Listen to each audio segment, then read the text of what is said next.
வணக்கம் நண்பர்களே, எப்படி இருக்கீங்க? நல்லா இருக்கீங்களா? நீங்கள் எல்லாருமே நல்லா இருப்பீங்கன்னு நினைக்கிறேன். ஸோ நான் உங்களுக்காக எப்போதுமே ஜெபம் பண்ணிகிட்ருக்கிறேன். ஸோ நீங்களும் உங்கள் குடும்பமும் சந்தோஷமாக இருக்கிறவங்க அப்படிங்கிறதுக்காகவும், இப்போ வர்ற காலம் கோடை காலம் ரொம்ப அதிகமாக வெயில் அதிகமாக இருக்குது. அதனால் உங்கள் உடல்நிலையை நீங்கள் பார்த்துக்கணும் அப்படிங்கிறதுக்காகவும் உங்களை எல்லாருக்காகவும் நான் வேண்டிக்கிறேன். ஸோ அதுக்கு முன்னாடி வாங்க விளையாடலாம் நிகழ்ச்சிக்கு போயிடலாம்.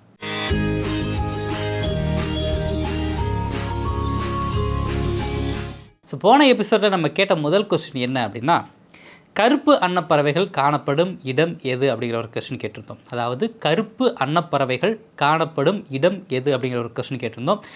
அந்த கேள்விக்கு யாரெல்லாம் சரியான பதில் சொல்லியிருக்காங்க அப்படின்னு பார்த்தரலாம் வாங்க. Mary Cecilia Rose Cuddalore, Ambika Madipakkam, Kannan Neyveli, Jothilakshmi Ariyalur, Pramila Tamilselvan Mogappair, Revathi K Nagar, Pragatha Navaneethan Cuddalore, Usha Muthuraman Madurai, Rameswari Madurai, Nandini Krishnan Mumbai, Kanagaraj Guduvancheri, Maran Manali, Ganapathi tailor Ammapettai, Ravimani Ashok Nagar, Gnanaselvi Benedict Trichy, Edwin De Britto Thanjavur, Mylai Pattabi Mylapore, Anthonydas Neyveli, Rajeswari Neyveli, George Fernandes Neyveli. இவங்க எல்லாருமே சரியான பதில் சொல்லியிருக்காங்க. சரியான பதில் என்ன அப்படின்னா ஆஸ்திரேலியா அப்படிங்கிறதான் மிகச் சரியான பதில். ஏன் அப்படின்னு பார்த்தா, இந்த கருப்பு அன்னப்பறவைகள் அதாவது சிக்னஸ் அட்ராடஸ் அப்படிங்கிற இந்த ஒரு பறவை நீர்ப்பறவை ஆகும். இந்த பறவை எங்கே இருக்குன்னு பார்த்தீங்கன்னா, முக்கியமாக ஆஸ்திரேலியாவின் தென்கிழக்கு மற்றும் தென்மேற்கு பகுதிகளில் இனப்பெருக்கம் செய்யும் அன்னப்பறவை இனமாகும். ஆஸ்திரேலியாவிற்குள் கருப்பு அன்னம் நாடோடியாக உள்ளது. தட்ப வெப்பநிலைகளை பொறுத்து ஒழுங்கற்ற இடம்பெயர்வு முறைகள், இது கருப்பு இறகுகள் மற்றும் சிவப்பு பில் கொண்ட பெரிய பறவை அப்படிங்கிறாங்க. ஸோ இது பார்த்திங்க அப்படின்னா ரொம்ப ஒரு அழகான பறவை. எனக்கு கருப்பு நிறத்தில் பார்க்கும்போது கருப்பு நிறத்தில், அதே பார்த்திங்கன்னா சிவப்பு நிறத்தில் ஒரு சின்ன சிவப்பு நிறத்தில் இருக்கிற ஒரு அழகான பறவை. இந்த பறவை ஆஸ்திரேலியாவில் இருக்குது அப்படிங்கிறாங்க. ஸோ இந்த கேள்விக்கு சரியான பதிலை சொன்ன அனைவருக்கும் நமது வாழ்த்துக்களும் பாராட்டுகளும். வாங்க நம்ம அடுத்த கொஸ்டினுக்கு போயிடலாம். அடுத்த கேட்ட கொஸ்டின் என்ன அப்படின்னா, தமிழ்நாட்டின் முதல் நூலகம் எங்கு தொடங்கப்பட்டது அப்படிங்கிற ஒரு கொஸ்டின் கேட்டிருந்தோம். அதாவது தமிழ்நாட்டின் முதல் நூலகம் எங்கு தொடங்கப்பட்டது அப்படிங்கிற ஒரு கொஸ்டின் கேட்டிருந்தோம். அந்த கொஸ்டினுக்கு யாரெல்லாம் சரியான பதிலை சொல்லியிருக்காங்கன்னு பார்த்தரலாம் வாங்க.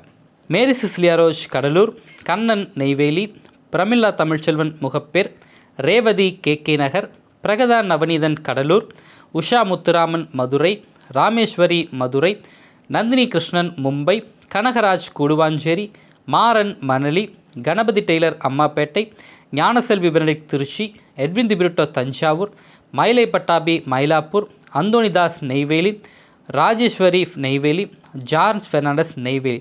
இவங்க எல்லாருமே பார்த்திங்கன்னா மிகச் சரியான பதிலை சொல்லியிருக்காங்க. சரியான பதில் என்ன அப்படின்னா தஞ்சாவூர் அப்படிங்கிறதான் மிகச் சரியான பதில். ஏன் அப்படின்னு பார்த்தீங்கன்னா, தஞ்சாவூர் மகாராஜா செர்போஜியின் சரஸ்வதி மஹால் தமிழ்நாட்டின் தஞ்சாவூரில் இருக்குது. ஆசியாவிலேயே பழமையான நூலகங்களில் இதுவும் ஒன்று. சரஸ்வதி நூலகம் தஞ்சாவூர் அரண்மனை வளாகத்தில் உள்ளது அப்படிங்கிறாங்க. ஸோ தமிழ்நாட்டில் தொடங்கப்பட்ட முதல் நூலகம் எங்கே இருக்குது அப்படின்னா நம்ம தஞ்சாவூரில் தான் இருக்குது. ஸோ வாய்ப்புகள் கிடைக்கும்போது நீங்கள் தஞ்சாவூர் அந்த பெரிய கோயிலை பார்க்கும்போது இந்த நூலகத்தையும் பார்த்துட்டு வாங்க. ஸோ இப்படிப்பட்ட ஒரு நூலகம் நம்ம தமிழ்நாட்டில் முதன்முறையாக அது தஞ்சாவூரில் இருக்குது அப்படிங்கிறது எல்லாருக்குமே பெருமை தான். ஸோ வாய்ப்புகள் கிடைச்சா போய் பார்த்துட்டு வாங்க. அதுக்கு முன்னாடி இந்த கேள்விக்கு சரியான பதிலை சொன்ன அனைவருக்கும் நமது வாழ்த்துக்களும் பாராட்டுகளும். வாங்க நம்ம அடுத்த கொஸ்டினுக்கு போயிடலாம். அடுத்த கேட்ட கொஸ்டின் என்ன அப்படின்னா, சிறகுகள் இல்லாத பறவை எது அப்படிங்கிற ஒரு கொஸ்டின் கேட்டிருந்தோம். அதாவது சிறகுகள் இல்லாத பறவை எது அப்படிங்கிற ஒரு கொஸ்டின் கேட்டிருந்தோம். அந்த கேள்விக்கு சரியான பதிலை சொன்னவங்க யார் அப்படின்னு பார்த்தரலாம் வாங்க.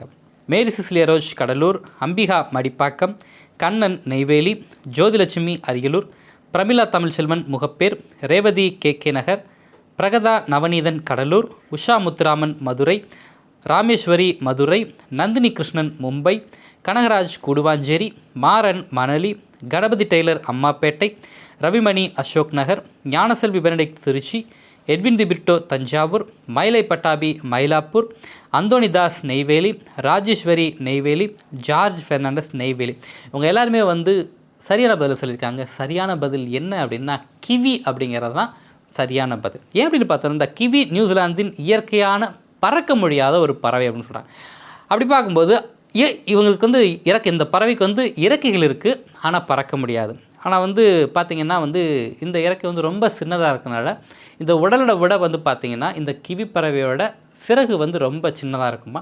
அதனால தான் வந்து இந்த பறவையால் அந்த பெரிய உடலை தூக்கிட்டு பறக்க முடியாதுன்னு சொல்கிறாங்க. என்ன அப்படின்னு பார்த்தோம்னா, இது உணவை தேடுறதுக்காகவோ வேட்டையாடுறதுக்காகவோ பறக்க வேண்டிய தேவையில்லை அப்படின்னா. ஏன்னா பரிணாம வளர்ச்சியில் வந்து பார்த்திங்கன்னா இந்த பறவையோட கிவி பறவையோட உடலை விட சிறகு வந்து ரொம்ப சின்னதாக இருக்கிறனால இதனால் பறக்க முடியாது. ஸோ அப்படி பார்க்கும்பொழுது இது ஒரு அழகான பறவை அப்படின்னு கூட சொல்லுவாங்க. ஸோ இந்த கேள்விக்கு சரியான பதிலை சொன்ன அனைவருக்கும் நமது வாழ்த்துக்களும் பாராட்டுகளும். வாங்க நம்ம அடுத்த கொஸ்டினுக்கு போயிடலாம். அடுத்தது நம்ம கேட்டிருந்த கொஸ்டின் என்ன அப்படின்னா, தேவநேய பாவாணருக்கு கொடுக்கப்பட்ட சிறப்பு பெயர் என்ன அப்படின்னு. அதாவது நம்ம இலக்கியத்தில் இருக்கிற ஒரு சிறந்த புலவர் தேவநேய பாவாணருக்கு கொடுக்கப்பட்ட சிறப்பு பெயர் என்ன அப்படின்னு கேட்டிருந்தோம். ஸோ யாரெல்லாம் சரியான பதிலை சொல்லியிருக்காங்கன்னு பார்த்தாலாம் வாங்க.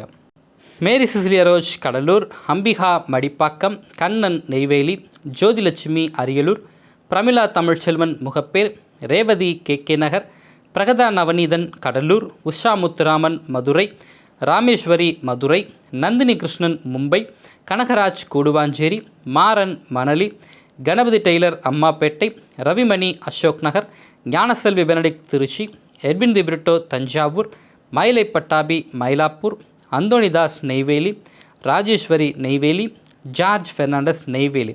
அவங்க எல்லாருமே வந்து பார்த்திங்கன்னா மிகச் சரியான பதிலை சொல்லியிருக்காங்க. சரியான பதில் என்ன அப்படின்னா, அந்த தேவநேய பாவாணருக்கு கொடுக்கப்பட்ட ஒரு சிறப்பு பெயர் என்னென்னா மொழி ஞாயிறு அப்படிங்கிறதான் வந்து சரியான பதில். ஸோ இவங்க எல்லாருமே வந்து சரியான பதில் சொல்லியிருக்காங்க. இந்த தேவநேய பாவாணர் வந்து பார்த்திங்கன்னா தமிழ் அறிஞரும் சொல் ஆராய்ச்சி வல்லுநரும் அப்படிங்கிறாங்க. அதுக்கப்புறம் பார்த்திங்கன்னா இவர் 40க்கும் மேலான மொழிகளின் சொல் இயல்புகளை கற்று சொல் ஆராய்ச்சிகள் செய்துள்ளார்.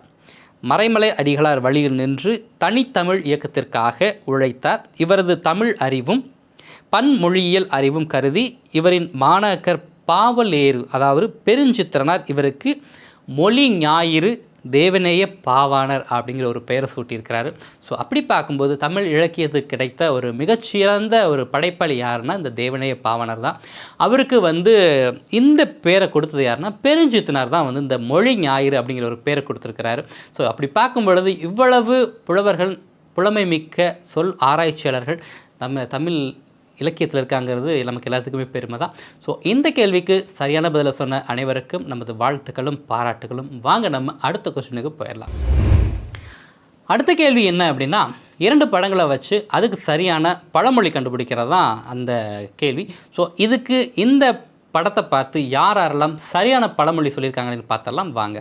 Ambika Madipakkam, Kannan Neyveli, Jothilakshmi Ariyalur, Pramila Tamilselvan Mogappair, Revathi K Nagar, Pragatha Navaneethan Cuddalore, Usha Muthuraman Madurai, Rameswari Madurai, Nandini Krishnan Mumbai, Kanagaraj Guduvancheri, Maran Manali, Ganapathi tailor Ammapettai, Ravimani Ashok Nagar, Gnanaselvi Benedict Trichy, Edwin De Britto Thanjavur, Mylai Pattabi Mylapore, Anthonydas Neyveli, Rajeswari Neyveli, George Fernandes Neyveli.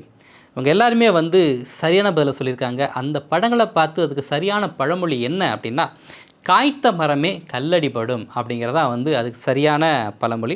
So இதுக்கு ஒரு நல்ல ஒரு பொருளை கொடுக்குறாங்க. என்ன அப்படின்னா, ஒரு மரம் காய்த்திருந்தால் மட்டுமே பிறரை திரும்பி பார்க்க வைக்கும். இது போன்றது தான் நம்மீது வீசப்படும் விமர்சனங்களும். உங்களில் வளர்ச்சி இருந்தால் மட்டுமே உங்கள் மீது விமர்சனங்கள் வைக்கப்படும் அப்படிங்கிறாங்க. ஸோ நிறைய நேரங்களில் நம்ம பார்த்தோம்னா என்னை பற்றி அவங்க அப்படி சொல்லிட்டாங்க, என்னை பற்றி இவங்க இப்படி சொல்லிட்டாங்க அப்படின்னு சொல்லிட்டு நிறைய நேரங்களில் நம்ம மனசு உடஞ்சி போயிடும்.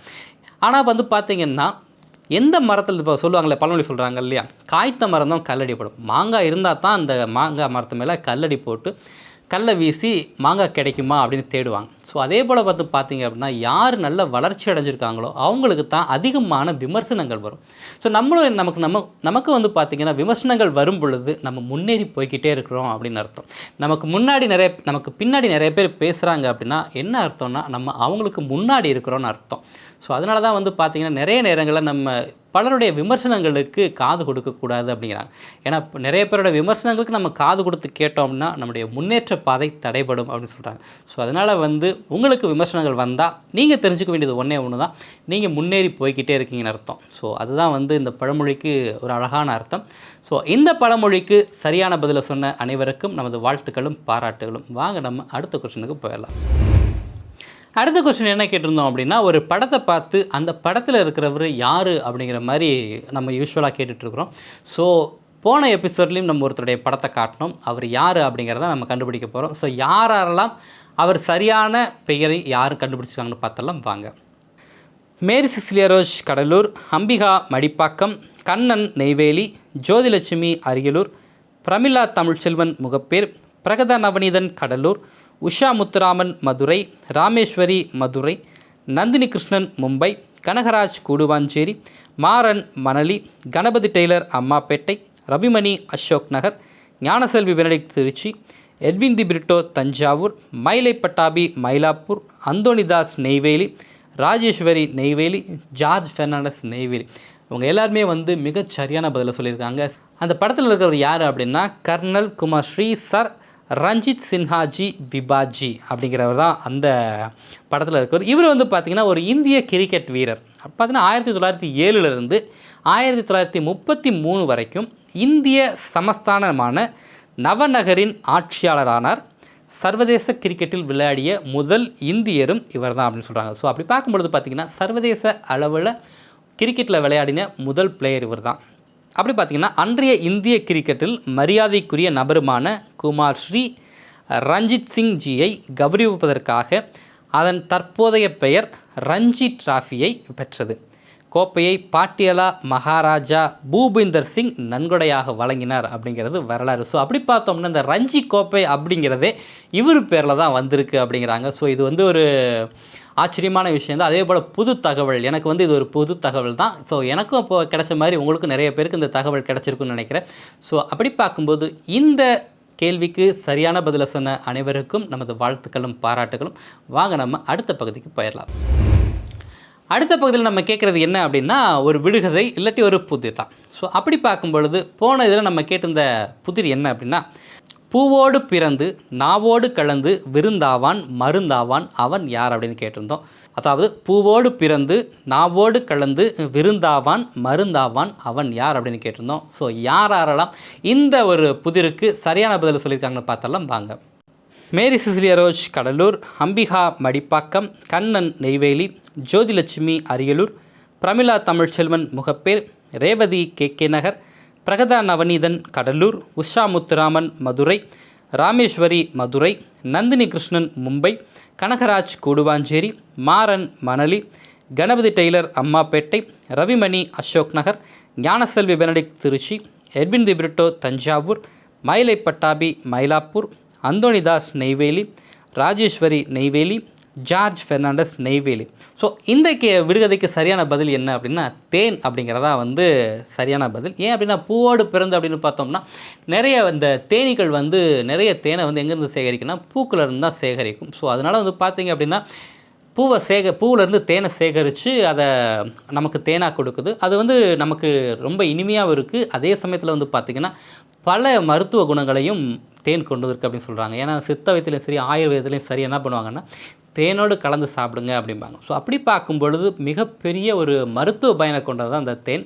ஸோ அப்படி பார்க்கும் பொழுது இந்த விடுகதைக்கு இந்த புதிருக்கு சரியான பதிலை சொன்ன அனைவருக்கும் நமது வாழ்த்துக்களும் பாராட்டுகளும். வாங்க நம்ம நிகழ்ச்சியோட கடைசி பகுதிக்கு போயிடலாம். கடைசியாக போன எபிசோடில் நம்ம கேட்ட ஒரு ஜென்ரல் நாலேஜ் கொஸ்டின் என்ன அப்படின்னா 2023-24 ஆண்டிற்கான 56வது தேசிய கோகோ சாம்பியன்ஷிப் போட்டியில் எந்த அணி வெற்றி பெற்றது அப்படிங்கிற ஒரு கேள்வி கேட்டிருந்தோம். ஸோ அந்த கேள்விக்கு யாரெல்லாம் சரியான பதில் சொல்லியிருக்காங்கன்னு பார்த்தாலாம் வாங்க. Mary Cecilia Rose Cuddalore, Ambika Madipakkam, Kannan Neyveli, Jothilakshmi Ariyalur, Pramila Tamilselvan Mogappair, Revathi K Nagar, Pragatha Navaneethan Cuddalore, Usha Muthuraman Madurai, Rameswari Madurai, Nandini Krishnan Mumbai, Kanagaraj Guduvancheri, Maran Manali, Ganapathi tailor Ammapettai, Ravimani Ashok Nagar, Gnanaselvi Benedict Trichy, Edwin De Britto Thanjavur, Mylai Pattabi Mylapore, Anthonydas Neyveli, Rajeswari Neyveli, George Fernandes Neyveli.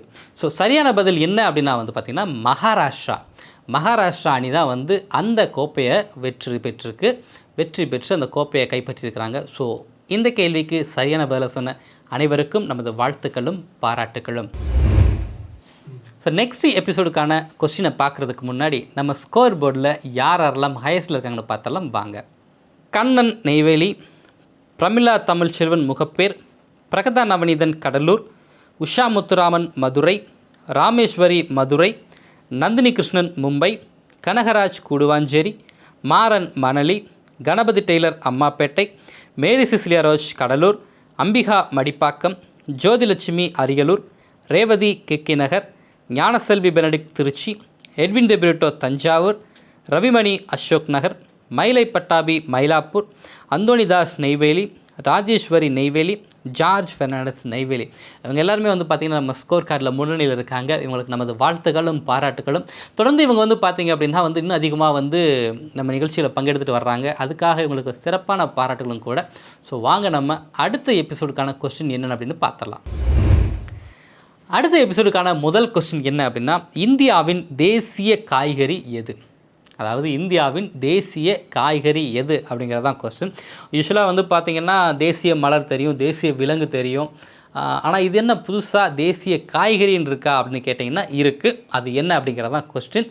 So நிறைய பேருக்கு தெரிஞ்சிருக்காது. தெரியாதவங்க தேடி பாருங்கள். தெரிஞ்சிருந்தவங்க ஒன்றும் பிரச்சனை இல்லை. தெரியாதவங்களுக்கு க்ளூ இருக்குது. அந்த க்ளூவை பார்த்து கண்டுபிடிங்க.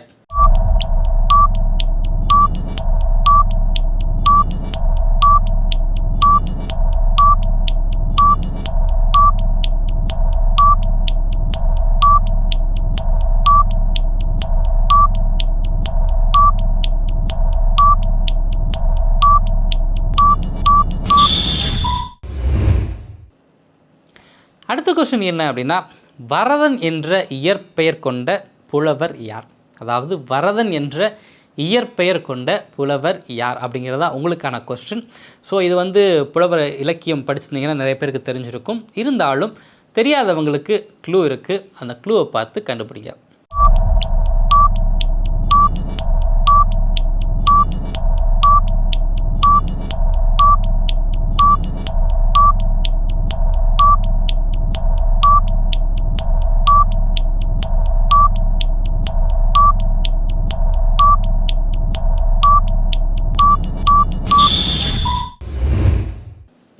அடுத்த கொஸ்டின் என்ன அப்படின்னா, எல்லாருக்குமே தெரியும் அல்துமிஸ் அப்படிங்கிற ஒரு மன்னர் இருந்தாருன்னு. ஸோ அவர் கட்டி முடித்த கோபுரம் எது அப்படிங்கிறது தான் கொஸ்டின். அதாவது அல்துமிஸ் எந்த வெற்றி கோபுரத்தை கட்டி முடித்தார்? ஸோ இது நிறைய பேருக்கு தெரிஞ்சிருக்கும். கண்டிப்பாக இந்த கோபுரத்தை வந்து நிறைய இடத்துல பார்த்துருப்போம், நிறைய பேர் பார்த்துருப்பீங்க. இது ஒரு வெற்றி சின்னம் தான். கண்டுபிடிக்க முடியாதவங்க க்ளூ இருக்குது. அந்த க்ளூவை பார்த்து கண்டுபிடிங்க.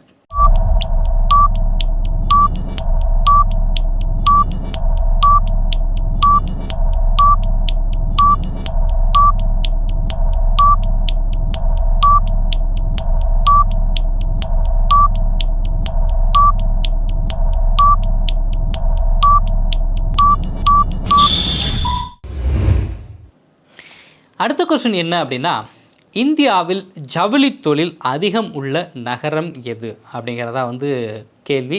அதாவது இந்தியாவில் ஜவுளி தொழில் அதிகம் உள்ள நகரம் எது? யூஸ்வலாக நமக்கு என்ன கேள்விப்பட்டோம் அப்படின்னா உடனே என்ன பண்ணுவோம், திருப்பூரை சொல்லுவோம். ஸோ ஆக்சுவலாக திருப்பூர் கிடையாது. திருப்பூரை விட மிகச்சிறந்த ஒரு இடம் இருக்குது. அதுதான் எது அப்படின்னு. ஸோ தெரியாதவங்க க்ளூ இருக்குது. அந்த க்ளூவை பார்த்து கண்டுபிடிங்க.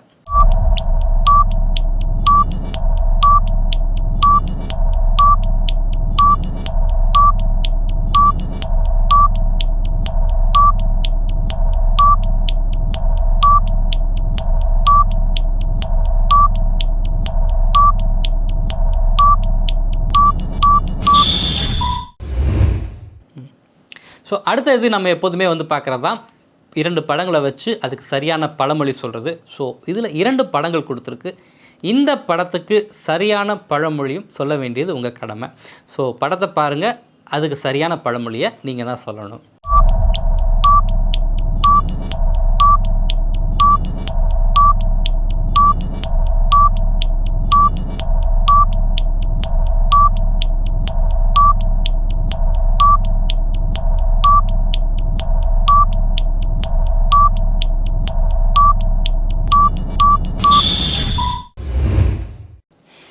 அடுத்த பகுதி என்ன அப்படின்னா, எல்லாருக்குமே உங்களுக்கு தெரியும். ஸோ ஒரு படத்தை பார்த்து அந்த படத்தில் இருக்கிறவர் யார் அப்படின்னு கண்டுபிடிக்கிறது தான். ஸோ இந்த படத்தில் ஒருத்தர் இருக்கிறாரு. இந்த படத்தை பாருங்கள், நல்லா பாருங்கள், அவர் யார் அப்படின்னு கண்டுபிடிங்க.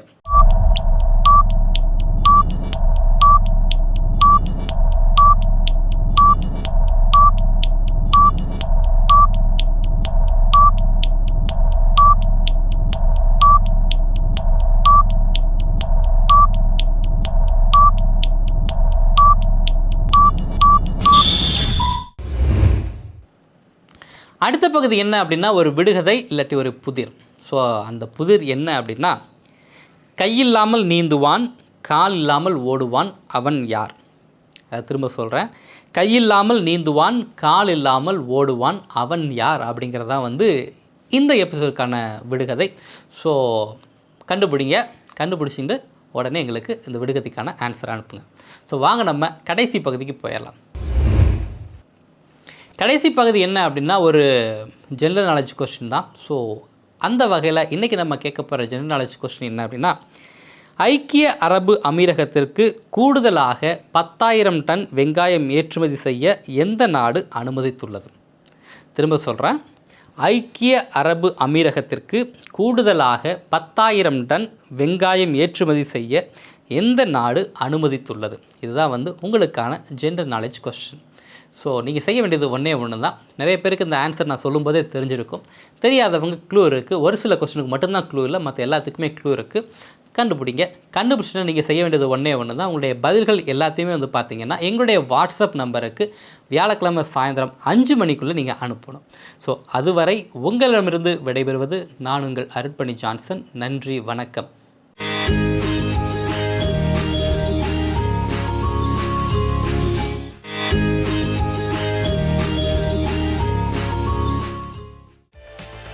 ரேடியோ வெரிதாஸ் தமிழ் சேனல்ல இருக்க மேலும் பல வீடியோக்களை பார்க்க லைக் பண்ணுங்க, ஷேர் பண்ணுங்க, சப்ஸ்கிரைப் பண்ணுங்க. மறக்காம பெல் ஐக்கனை கிளிக் பண்ணிடுங்க.